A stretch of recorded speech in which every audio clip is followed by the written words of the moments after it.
Sometimes point scoring and setting records in any of the major sports can lead your team to maybe be good or maybe be bad. For baseball, it's the fact that Mark Wooden once had a game in which he got 4 home runs and 12 RBIs in, which was amazing and all that. But were the 93 Cardinals any good? Not really. They didn't make the playoffs.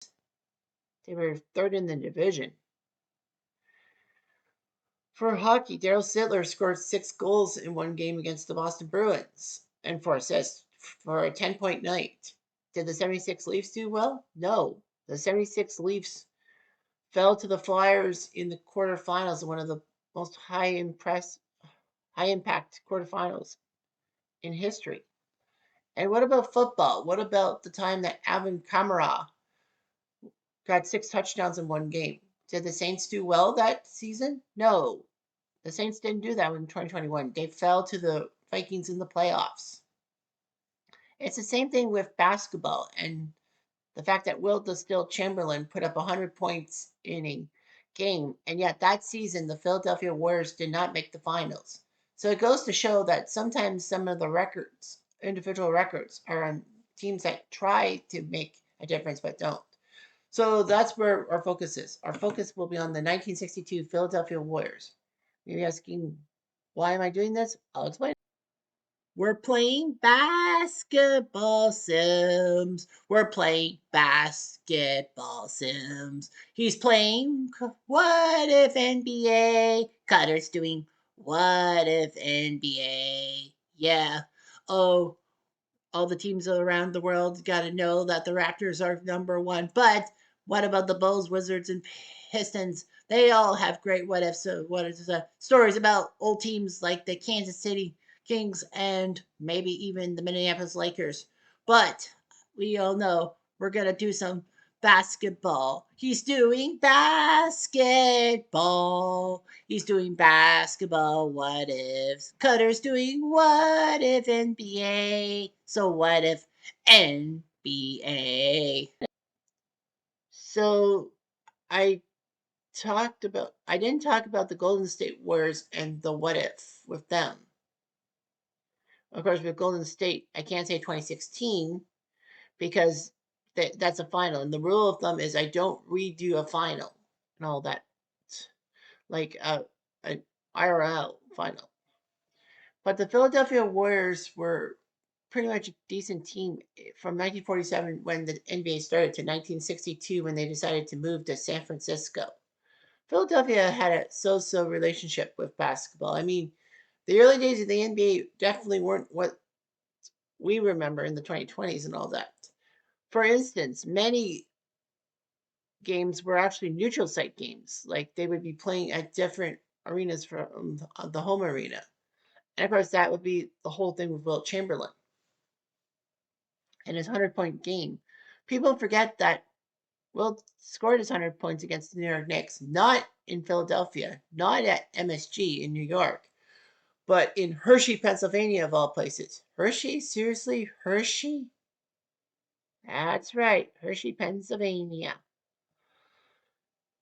So that withstanding. So of course I had to kind of cheat because of learning about the Philadelphia Warriors. I know the Golden State Warriors history, but they were founded in 1946 as the Philadelphia Warriors and all that. Of course, people are not happy with the nickname Warriors because of the fact that, they think it's a native term and all that, but it's not really. Team management says that it was a reference to the United States military.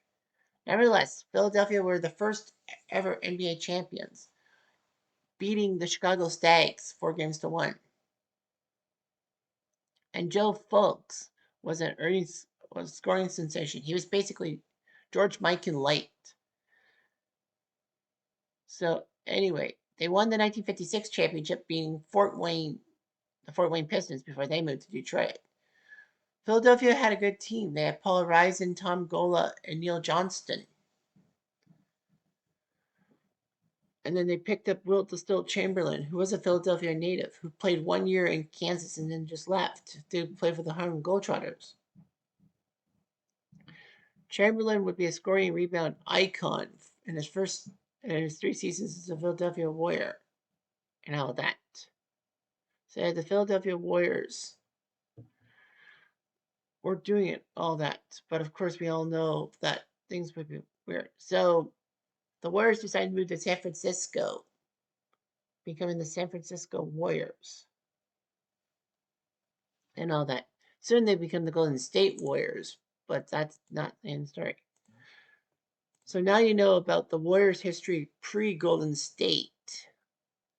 Of course, I will reiterate the San Francisco State when I talk about the Golden State Warriors. But the fact of the matter is that, you know, I wanted to give you some context on the Philadelphia Warriors. So let's talk about the 1962 Philadelphia Warriors. Anyway, let's talk about the 1961-62 Philadelphia Warriors, the 16th season in Philadelphia and the last before they moved to San Francisco, California, maybe to give LA a rival. Anyway, Chamberlain had the most statistically dominating season in NBA history. He had 50.4 points per game. It's hard to reach 50 nowadays by any player at any one time. Sometimes, I mean, yes, LeBron has done that in the past, and Kobe has done that in the past. But anyway, in one 8-day stretch, Chamberlain participated in 3 games in which he scored 63 points per game. I think a couple of times he actually was taken out of the game in the third quarter. I think. I can't remember. Anyway, the Warriors played the next in Hershey, Pennsylvania in front of 4,000 fans. Imagine if the game was at MSG or even in Philadelphia's arena, but it was the Philadelphia Civic Center that hosted these games and all that. The game was actually at the Warriors training facility. Wilt did not win the MVP because it was Bill Russell, but mostly because the MVP is the most valuable player. I mean, Wilt was basically Philadelphia, and wherever he went, the team went. The Warriors beat Syracuse in the first round in 5 games, and then in the Eastern Finals, they took on the Celtics. And in Game 7, Sam Jones hit a winning shot with 2 seconds left. Anyway, the Warriors had Paul Reason, great guy from Villanova, which, of course, in Pennsylvania University. Al Ados before he became head coach of the Golden State Warriors and helped them win the 1975 title. Wilt Chamberlain from Kansas. Ed Conlon, Tom Gola, a good player from LaSalle, another Big Five school in Philadelphia. York Larisi, Ted Luckenbill, Tom Meshery, Frank Radolovich, Guy Rogers, a great player for Temple, another Big Five school in Philadelphia, and Joe Rucklick. Because remember, in those times, you would draft players close to your school. But yeah, he did that 100-point game in Hershey because every team in the NBA played neutral site games. And Chamberlain scored 100 of the 169 points by the Warriors. They could have folded and died, if you will. Adams had 17 points. Reggie Guerin put up 39 points in that game. The Warriors were basically bounced by Boston in the regular season. They were 4-8 against Boston. They picked on Chicago a lot in Detroit. So anyway, yeah, they had a lot of neutral site games. You see December 10th and 12th, the ends, that means that's neutral site. And they didn't get a lot of point thingies, which is weird. Anyway, in the division semifinals, it was 2 versus 3. Syracuse versus Philly. The winner would face those powerful Celtics. They won the first 2 games, while lost the next 2. And then in game 5, they won 121-104. And then in division finals, it was Jekyll and Hyde. They couldn't win in Boston to save their lives. They could win at home, but they couldn't win on the road. And look at Wilt Chamberlain with his 30-point games against Boston. He had less than Tom Meshery, which was shocking because Meshery led the team in high points. Chamberlain went to the All-Star game, Paul Rising and Tom Gola. Chamberlain, the All-NBA First Team and Scoring Champion. Well, I mean, geez, you really think he wasn't there? So anyway, the Warriors would move to San Francisco after Everett Gottlieb sold the team to a Bay Area credit card company. Philadelphia missed pro basketball, but only for one season because Syracuse was starting to go under themselves. They decided to move to Philadelphia, becoming the Philadelphia 76ers. So Philadelphia did have a happy ending after all. Most cities don't. I'm looking at you, Vancouver. Nevertheless, let's talk about what if the 1962 Warriors got to the finals? Of course, they would be playing the LA Lakers because the Lakers were the team that the Celtics beat. So, what if the Warriors beat the Celtics? So then they would play the Lakers. Lakers having home court. Now I know they do the 1-1-1-1-1-1-1 thing, but we're gonna do the 2-3-2 system. 2 games in LA, then the next 3 in Philadelphia. So anyway, you see the lineups and all that. Play game. Game one sees the Lakers win 123-104 as Jerry West puts up 27 points, 10 rebounds, almost gets a triple double. Anyway, Wilt still put up 36 points in 45 minutes. Yeah, I'm surprised he didn't play all 48 minutes. Paul Reason put up 24 points. Gola 10, Rogers and Meshery 9 points. The bench, Ed Conlon. I don't think I remember. I think I got traded. Al Ados, Ted Luckenbill, Dirk Larisi, Joe Rucklick, and Frank Radovich. The Lakers 27 from Jerry West, 19 from Frank Selvey, the man from Furman, who scored 100 points in college and could have won the 1962 title for the Lakers in real life against the Celtics, but he didn't. He missed that shot. Rudy LaRusso, 16 points. Elgin Baylor, in his early days, 19 points. And Jim Krebs with 10. Off the bench, Howie Joliffe, 8 points in 23 minutes. Hot Rod Hundley had 7 points in 15 minutes. Ray Lewitt, Felix, Bob McNeil, Wayne Yates, Tom Hawkins, and Robert Smith were also on the bench.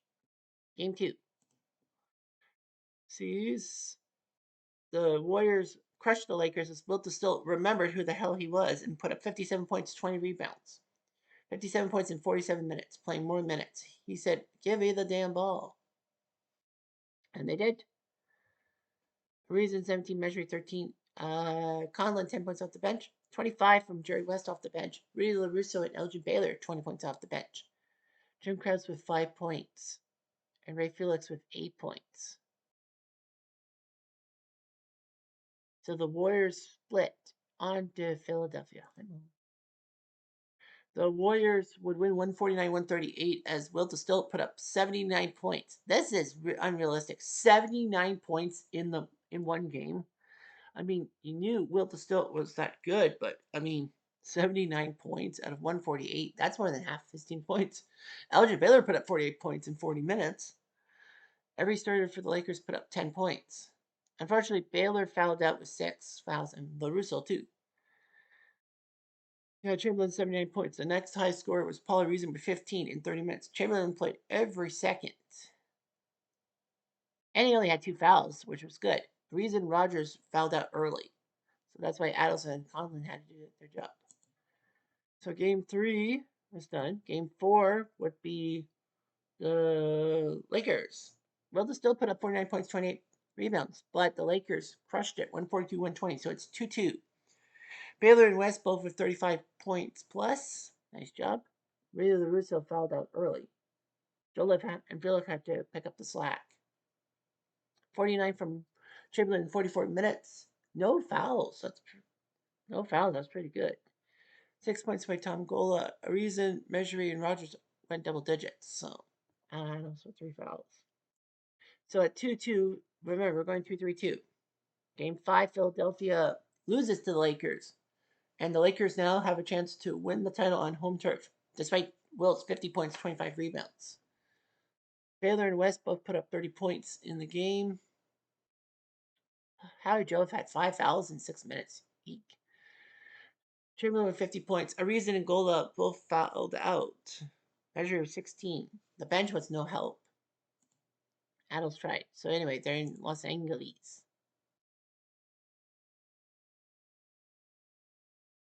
And the Warriors would lose the game to the Lakers, and the Lakers would finally get their title. With the Celtics out of the way, they could take down the Warriors. Although Wilt did put up 56 points, 24 rebounds. Reason put up 23 points. Measuring Gola fouled out early. York Reese played 18 minutes, and he fouled out. That's hard to believe. But yeah, the Warriors couldn't believe it. West 45, Baylor 34. So in the points. Jerry West finally decided to score more points. Without him, I think we would have won Game 7. And the Philadelphia Warriors lose the game, and the Lakers would have won the title in 6.